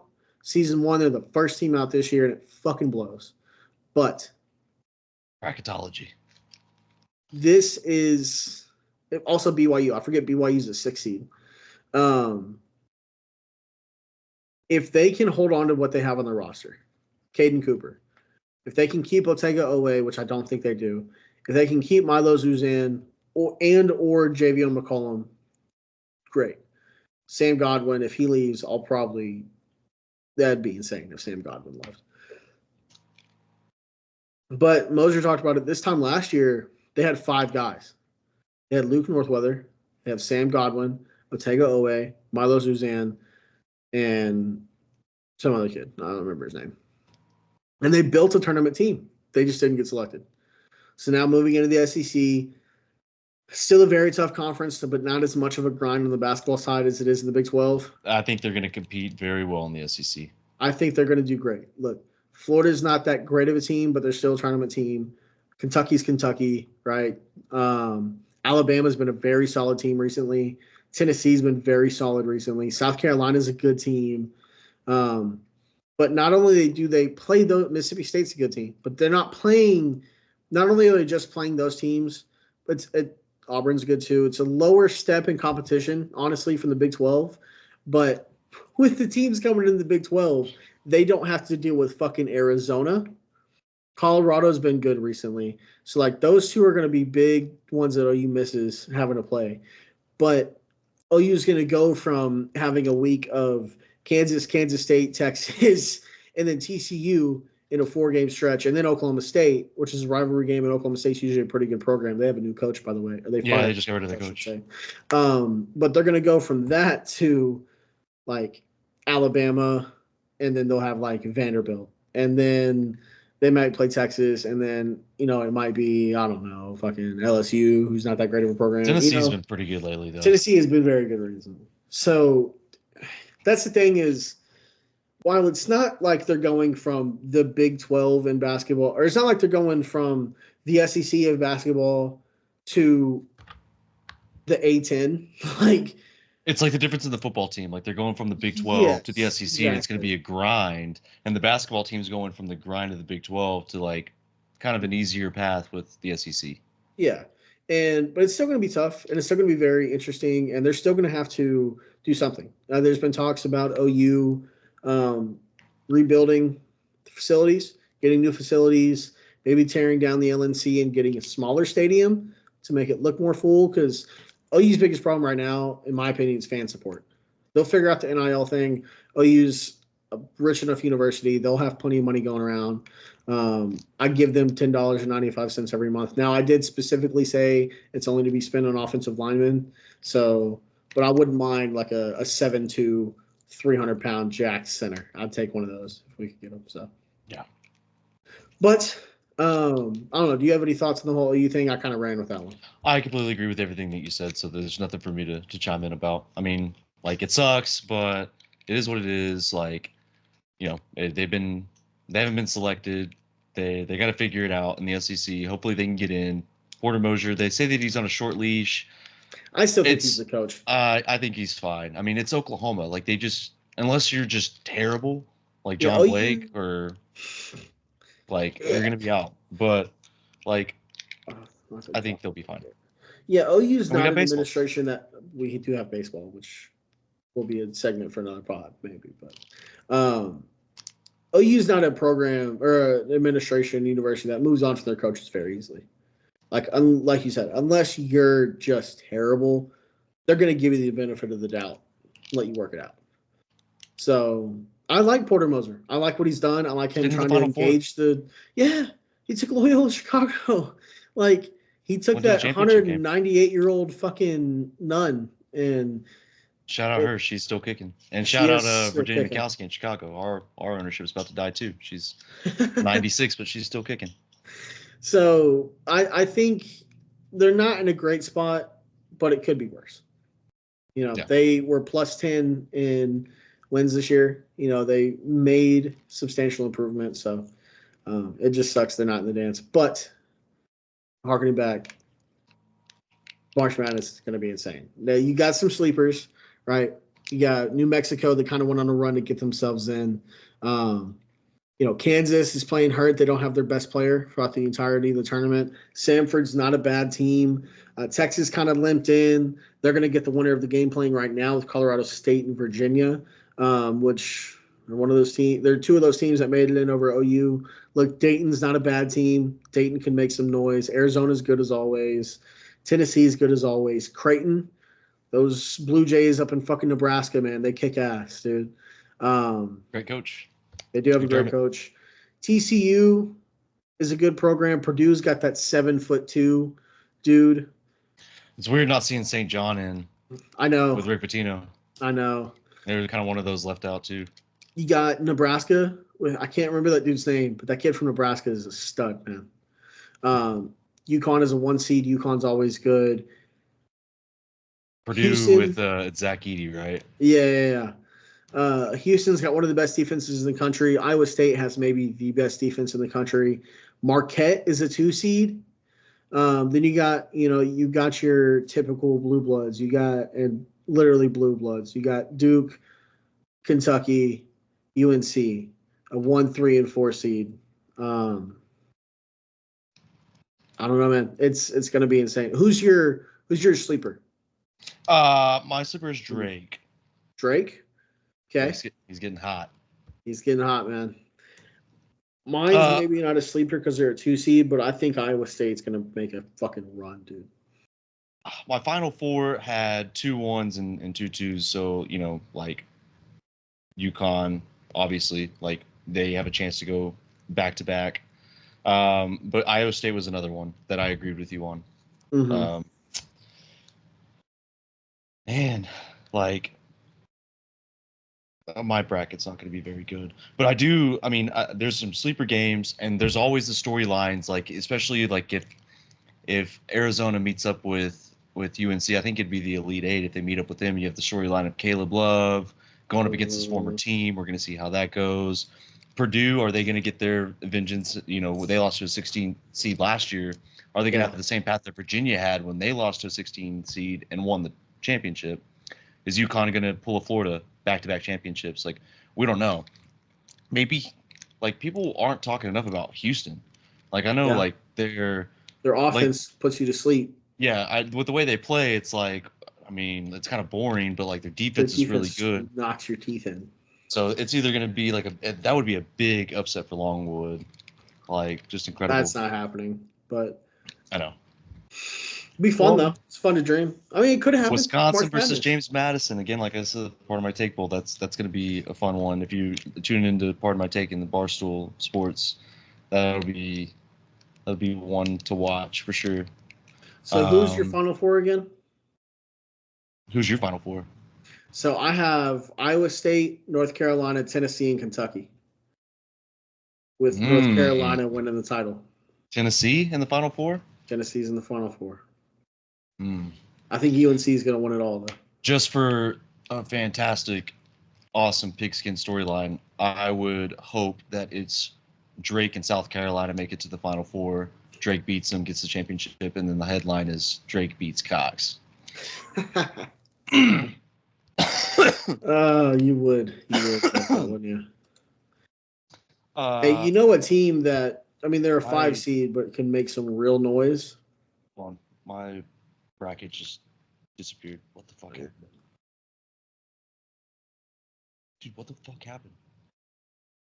Hold on, go ahead and talk. I'm pulling it back up. It just No, I said Iowa State, and I think that they're going to make a run. Obviously, I have them in my Final Four, and I could easily see them playing for a national title. The team that I think could make a absolutely hell of a run. They are a 5 seed, so it's not all that crazy to believe. I think the Gales out of St. Mary's, man. I think St. Mary's. Like an Elite 8 team? Yes, dude. Yeah. I could easily see them being an Elite 8. Oh, dude. They would have to beat North Carolina to make it to the Elite 8, though. Well, if they get North Carolina, they could face North Carolina in the Sweet 16. But, dude, what the fuck? There we go. Okay, I gotta pull it back up. I've got UConn, North Carolina. Mm-hmm. God, excuse me. I got Vermont, and then I've got where the fuck did it go? Tennessee. Okay. Vermont? Yeah. Vermont's making a run for you, huh? Mm-hmm. The 13 seed. Vermont's my sleeper. That's your sleeper? Okay. Yeah. You know another team that I could see making a huge run? Which, I get maybe, like, I can definitely see it being Purdue in the Final Four, making it to the championship, but I'm gonna go Tennessee. The team I see, the high seed team that I see, I got 12 seed McNeese State. I got McNeese State knocking off Gonzaga and losing to Purdue in the Sweet 16. The 30-3 McNeese State. Whatever the fuck their mascot is. What are they? Cowboys. McNeese Cowboys. Man. Dude, it's... I'm looking at one right now where, like, I might make another bracket just because I can see the upset being just so incredibly sensational, and the Mhm. talk of call it like March Madness, if it happened, I don't Mhm. think it's gonna happen. It's not going to happen, but it would be crazy if it did. Long Beach State upsetting Arizona. That would be insanely hilarious, That would be and I'm here for it. absolutely insanely hilarious. Because Arizona's they feel like they've got it this year. Like Mhm. they want revenge. I could see them beating Long Beach State, and I could see Dayton knocking them off in the round of 32. You think so? I think Dayton's got a serious squad this year, man. Yeah, no, Dayton's a sleeper. Drake is a sleeper. Drake is actually playing good right now. Yeah, So like I can definitely see them making a run. I Maybe just don't even know that they get through Iowa State, man. anybody's gonna do it. Yeah, that's very true. It's one of Very the true. small. It's always the smaller school that's not a very high seed. I've been so high on Iowa State for so long. What about Colgate, man? Yeah, What those Ivy Leaguers? I like Colgate. It's just Are they an Ivy League? what Baylor are we gonna see? You know what I That's the mean? thing. Yeah, Baylor is one of Baylor's like those the one team hit in or here where it's like miss. I don't know what I'm getting. Like there's some teams, most of the teams in here, it's like you kind of know what you're getting out of them, like based on Yeah, the product they put on in display. But like I don't know about Baylor. I don't know about Clemson either. Yeah, well, I don't Clemson's know kind that of I an trust unknown. Clemson. Clemson's an unknown for me. I haven't paid too much attention to Clemson. Yeah, but they got New Mexico, man, in the first round, and New Mexico's been on an absolute heater I know. since they got to their conference tournament. So it's one of the they were one of the bid thieves for OU. So if they're gonna steal OU's bid, they better fucking make a run. My I'm thoughts excited. on it.